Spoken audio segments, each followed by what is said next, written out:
Hello guys, welcome back again to my channel.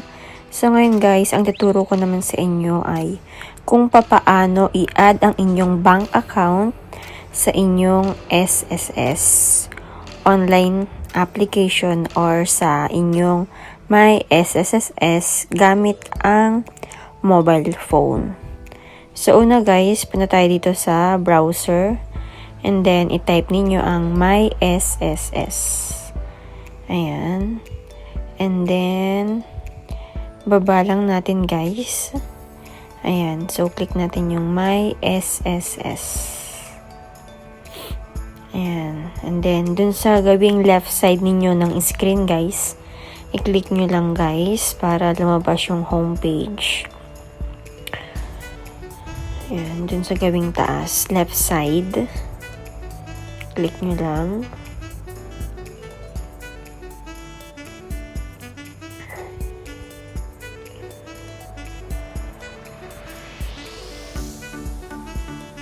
Ayan. So, may lalabas dyan guys na I'm not a robot. So, kiklik nyo lang guys and then may mga lalabas na mga image and then sundin nyo lang guys. Ayan. So, crosswalks. Ano nyo lang yan guys. I-click nyo lang yan. And then, click nyo ang verify. Ayan.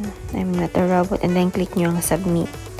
So, may lalabas na ganyan guys sa screen ninyo. And then, yan. I-click nyo lang guys yung member. Kung member na kayo ng My.Sss sa inyong apps. Kung hindi pa, pwede po kayo mag-register. Sa ibang video po natin tuturo ko sa inyo. So, dito guys, ilagay ninyong inyong user ID at saka yung inyong password para makapasok po kayo sa site ng SSS.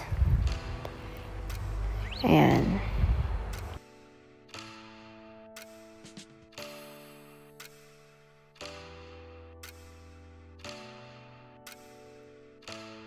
So, click nyo lang guys dyan. And then, yung e-services, click nyo.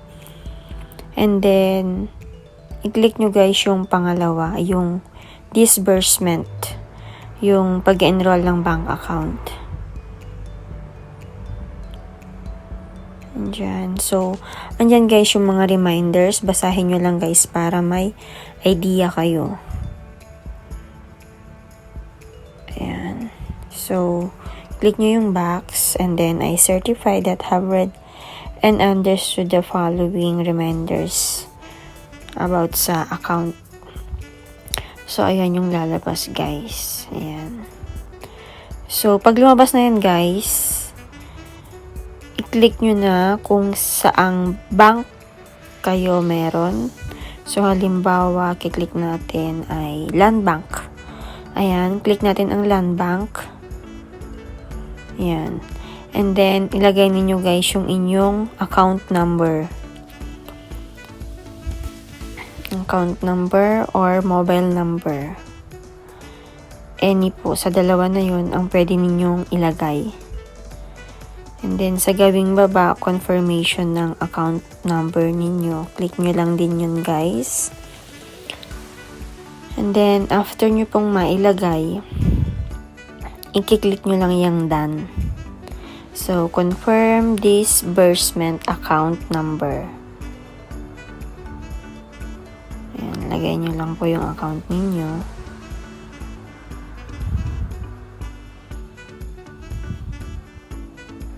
Ayan. So, pagka okay na siya, click nyo lang guys yung done. So, ayan.